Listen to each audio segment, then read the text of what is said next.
Today we have a 1969 Chevy that we're going to get running. It's been parked for about 30 years or so, in pretty good shape. It does have the inline 6 in it, and we do have a carburetor kit and basically everything to make it drive again and run right. Went ahead and just got a distributor cap, a set of points, and a rotor to make it easy. Around here we do have the bed floor delete. As you can see the ground through the bed, but that's an option for performance. You can go faster, weight reduction, just about everything. Here we got the keys, a whole bunch of rat nests as usual, and it says it's got 41,800 some miles on it, which may be actual, I'm not sure, but it's been parked for about 30 years. Already know the motor's not stuck. Luckily it spins over. It should be a lot easier to get running than that old 29 that we just got running. So the next thing to do is, I guess, hook a battery up to it, see if the starter works, then change the oil, put an oil filter on it, take that carburetor off. We're going to rebuild it and do it right. Put the distributor cap on it, rotor on it, probably put some plugs in it because we got them, because they've been sitting for 30 years and it's always better just to throw a set of plugs in there.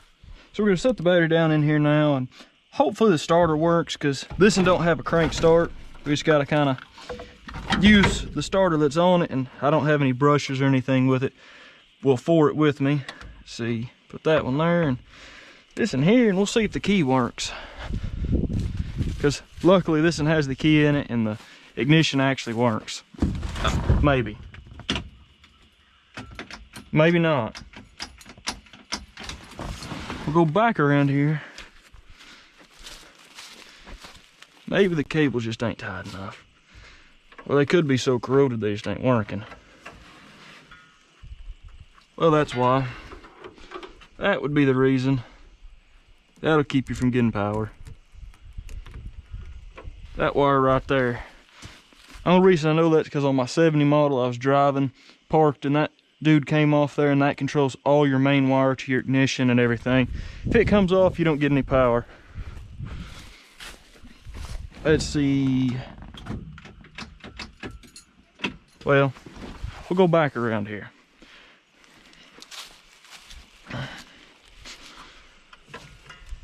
Wiggle them around again. Oh, this is the one that's... Put that right there. We should be good now. Maybe.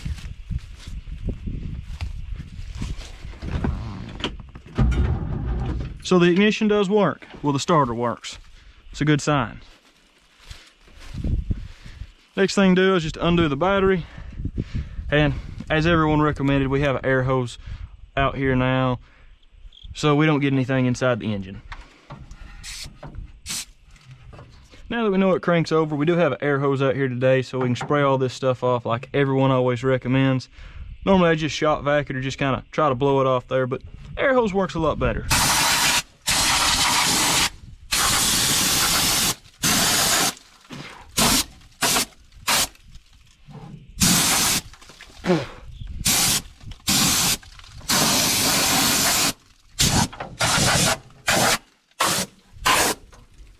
Whew.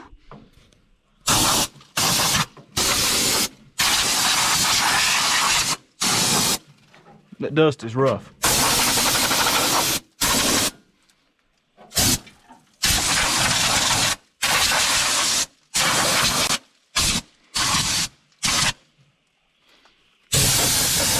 Now that we kind of got all that off there,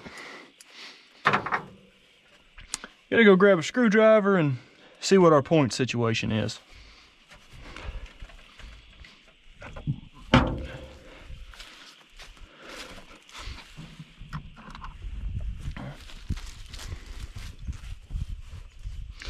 Now hopefully they're not too bad.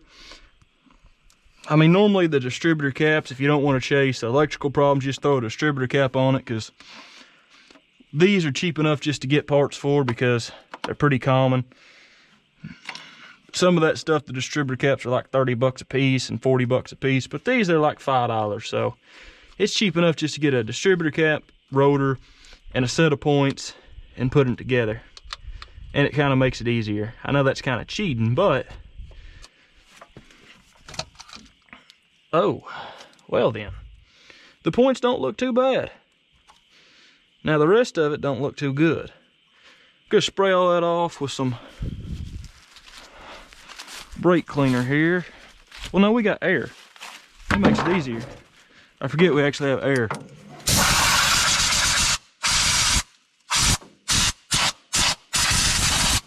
And that makes that a lot easier.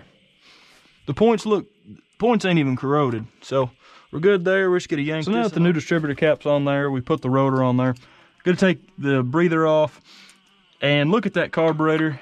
And also in a second, once we get the carburetor off, or maybe this wing nut if we can get it off. Make sure there's no rat nest down in here. Undo that fuel pump just in case there's some gas in the tank, because sometimes it don't all evaporate.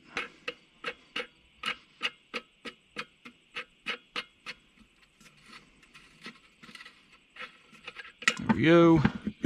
Take that off of there. It don't look too bad exactly. Let's see. Oh, that don't look too good. We got about 400,000 dirt daubers in there, as usual. Take the little spacer off for emissions. I think that's for emissions. Not really sure what it does.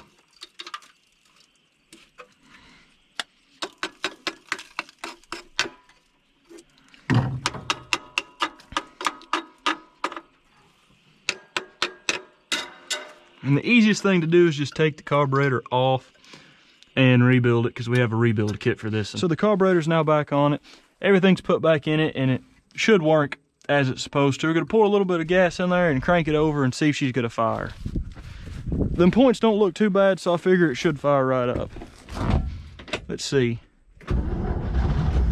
Oh, make sure we're in neutral here. Starter sounding a little rough. Now let's try her. It tried to run, come on. There we go. As you can see, it's just pushing out animals and everything else. It does run. Gotta give her some more gas. Don't seem the vacuum on the carburetor is working very good. How it's supposed to.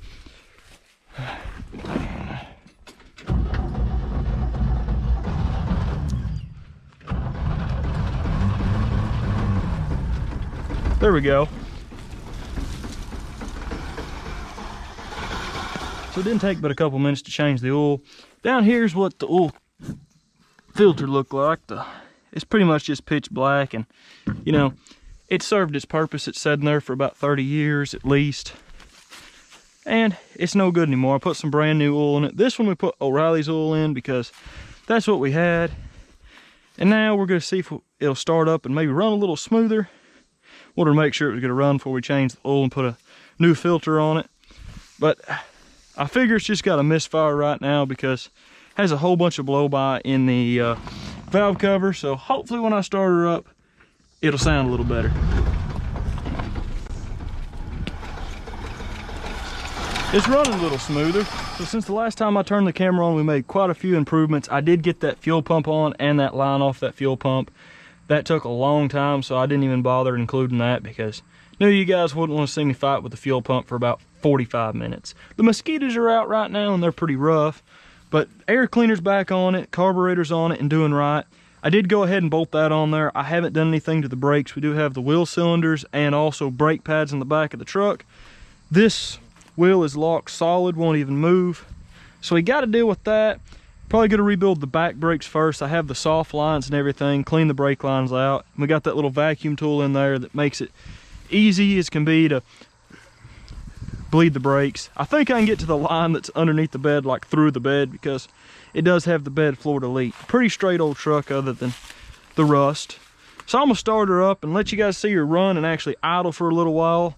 And then we're gonna do the brakes and hopefully get her going down the road because we got a lot of area to drive around here without really getting on the highway. So let's start her up. Give her a pump of the throttle. Well, spoke too soon. There we go. Hopefully y'all can see all that.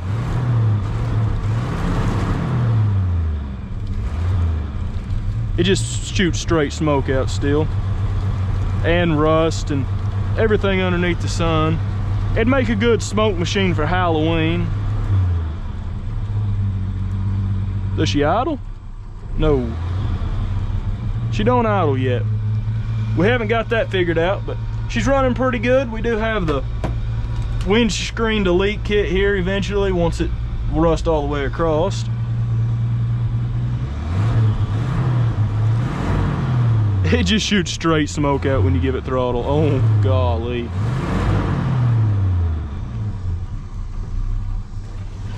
She is idling now. She's running. See that noise that was in it, I thought was either dead miss or maybe a rod knock, has went away, and she's running smoother and smoother. She actually idles now. I'm gonna shut her off because we still have to put some antifreeze in her and a few other things, and we're gonna get around to the brakes. But it's coming back to life after 30 years, and in a little while we'll be driving it up and down the road because we got all the parts this time. We'll shut her off here and gotta jack her up, put some wheels that hold air on her, and we should be ready to go once we rebuild the brakes. So it now has front brakes at least. The rear brake line did decide to do the delete and break off. It just basically, once it got some pressure, the rust hole in it just gave up, and well, now it just spews brake fluid out, so put a rivet in the brake line and put it all back together, and now we just have front brakes, so it should be good enough, and it should kind of stop maybe. Did pressure wash it off, and it looks about 10,000 times better. Gonna take it down the road, see how well she drives, and well, give her the first drive for since about 30 years, it's been said. And the tailgate looks even better, even though there's not much left of it. We're gonna start her up, and hopefully she'll make it down the driveway and make it back. Not sure how far we're gonna take it because, well, we just have front brakes, and it runs pretty good, but you never know. At least this one has brakes. That BMW didn't have any brakes, and that made things a little hard. So we got the old head cam 9000 on because it's easy to do. We do have a camera somewhere around here that hopefully it's recording. Give her a couple pumps and, well, maybe not. Seems she don't want to run. Huh.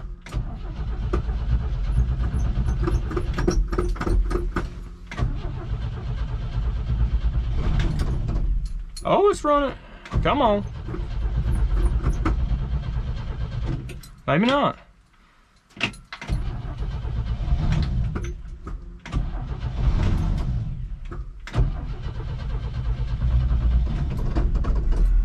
There we go. Let that fuel pump pick up before we start trying to go anywhere. There we go.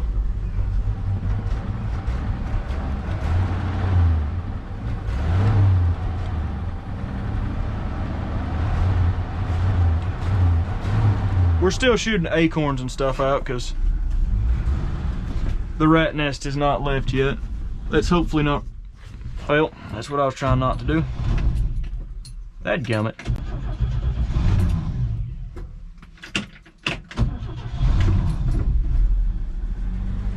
Let's try not to stall out this time. There we go. We still almost managed to stall it. Not sure how. Doing pretty good now. As long as we can stop. Yeah, the brakes don't sound too good, but they work. That's all that really matters.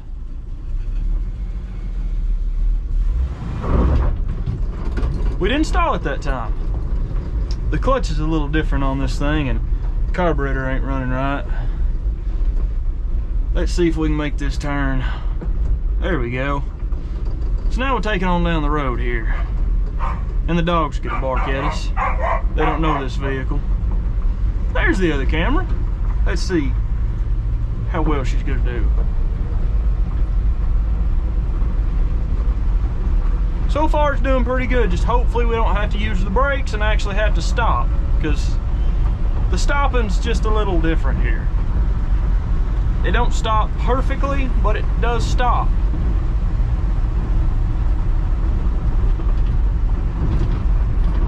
Come on, little truck, don't stall out on me. We ain't going fast enough to throw her in second gear just yet. Probably won't get that fast because the stopping ain't really good with it. But it does stop.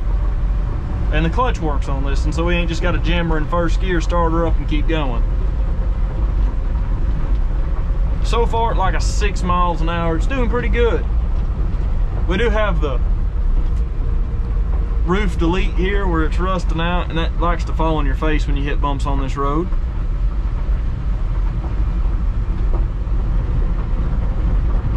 We're still running. Ooh. Let's see. No one coming, no one coming. Let's go. Hopefully stuff ain't falling out of the bed still, because if you look, we got a pile of stuff back there.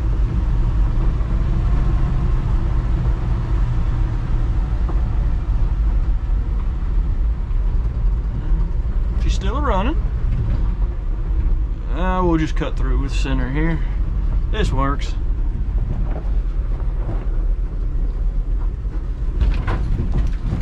Little bumpy.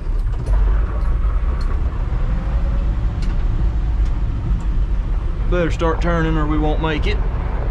We still might not make it. Come on. Honestly, for setting that long, it's running real good.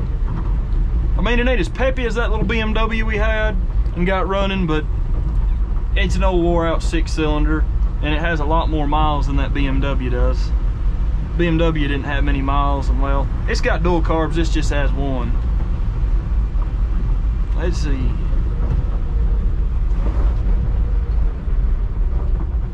Well, it's got some get up and go, I mean.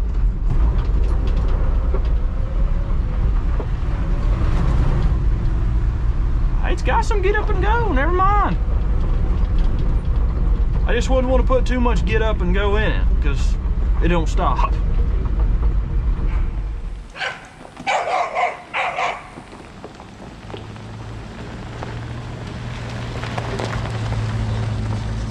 Thank you guys for watching. If you made it this far in the video, please leave a like and maybe consider subscribing, because we got a lot more vehicles we're going to get up and running, and also there's some old ones that we're going to go back to, like the 29 Chevy, and also the BMW we're going to do something with, and we might restore a car on here. Just depends. But thank you guys for watching, and please consider hitting that subscribe button. See you in the next video.